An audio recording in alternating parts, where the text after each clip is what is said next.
తాకట్లో ఉన్న మీ బంగారాన్ని విడిపించి ఆ రోజు ధరకే కొనబడుతుంది ఆచారి గోల్డ్.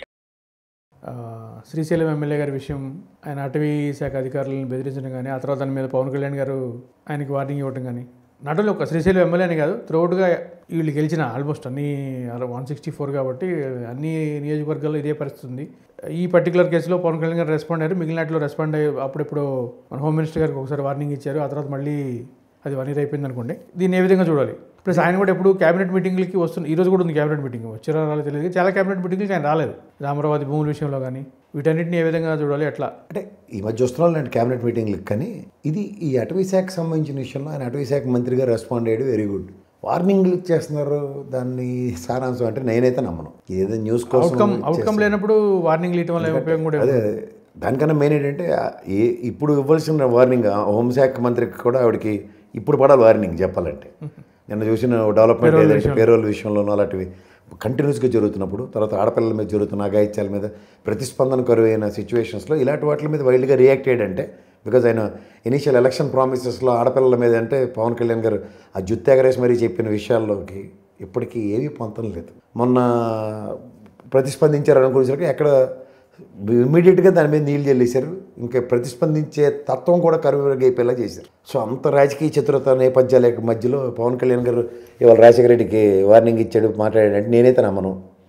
ఒకటి అటవీ శాఖ పరివిలో ఉంది కాబట్టి నా దాంట్లోకి మీరు రావద్దు, ఇలా వస్తే నాకు నా మనోభావాలు గాయం అవుతాయని ఏదో బతిమాలుకుని ఉంటాడు, కానీ వార్నింగ్ ఇచ్చేంత స్థాయి అయితే నేను ఖచ్చితంగా యాక్సెప్ట్ చేయను. ప్రజెంట్ ఉన్న తిరునారియాలో తెలుగుదేశం పంచన బతికి బట్ట కట్టాలంటే నాకు తెలిసి వార్నింగ్లు ఇచ్చేంత స్థాయి పవన్ కళ్యాణ్ గారి దగ్గర ఉందంటే, ఆ రోజు అనిత్ గారి విషయం మాట్లాడిన తర్వాత నుంచి ఎక్కడ స్పిన్ డ్రాప్ సైలెన్స్ మెయింటైన్ చేస్తూ నాగబాబు గారు ఆవిర్భావ సభలో మాడిన తర్వాత అసలు దాన్ని తర్వాత నుంచి బతిమాలుతున్న తీరు కనుక మీరు రాజ్యాంతం గమనిస్తే పవన్ కళ్యాణ్ గారు వార్నింగ్ ఇచ్చారంటే మాత్రం లేవు. అప్పటి నుంచి పొలిటికల్ స్టేట్మెంట్ ఎక్కడ లేవు, పొలిటికల్ స్టేట్మెంట్స్ లేవు, అనవసరం కాంట్రడిక్షన్స్ లేవు.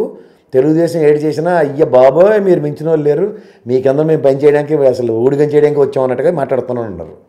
అంచేత మీరు రాజశేఖర గారికి వార్నింగ్ ఇచ్చారు, ఇది ఏదో బూమ్ బరంగా అవుతుంది, బూమ్ బూమ్ అవుతుంది అనుకుంటే మాత్రం నేనైతే ఆ భ్రమంలో లేను. ఈవెన్ చంద్రబాబు నాయుడు గారు కూడా ఏదో 3 ఎమ్మెల్యేల మీద, కూన రవికుమార్ గారు కావచ్చు, లేకపోతే దగ్గుబాటి ప్రసాద్, ఇట్లా 3 మీద సీరియస్ అయ్యారు, వార్నింగ్ ఇచ్చారు.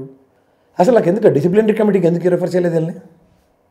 నాకు తెలిసి తెలుగుదేశంలో చాలా స్ట్రాంగ్ డిసిప్లినరీ కమిటీ ఉంటుంది, ఖచ్చితంగా వీళ్ళు రెఫర్ చేసి. తిరువురు ఎమ్మెల్యే గారిది కూడా చూసాం, పిలిపించారు, మాట్లాడారు. ఏమైంది? నేను మోట్లెత్తి మరీ పెడుతున్నాను ఆయన బస్సులో.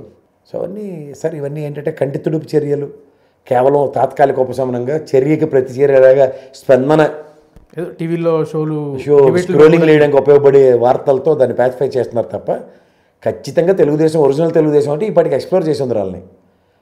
ఖచ్చితంగా క్రమశిక్షణ చర్యలు వాళ్ళ మీద తీవ్రంగా ఉండదును, బహిరంగ బహుళాలలో ప్రజాబాహుళ్యాల్లో వాళ్ళతో క్షమాపణలు కూడా చెప్పించుందరు.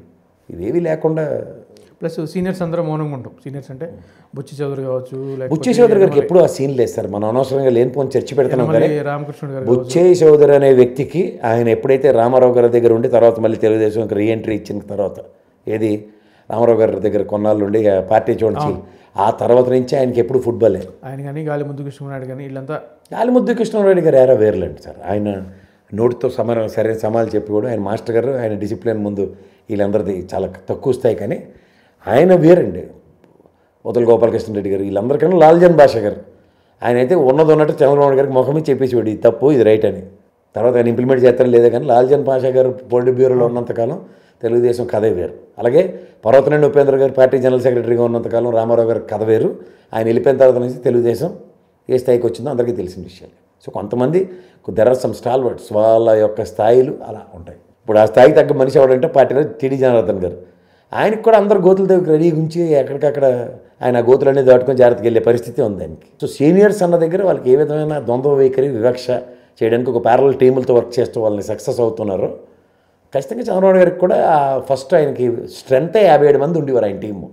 రామారావు గారి పార్టీ ఎదిరించింది నుంచి ఆయన ఎప్పుడు ఆ 57 మెంబర్స్ని చాలా పక్కడబందీగా చాలా జాగ్రత్తగా చూసుకుంటూ ఉండేవాడు.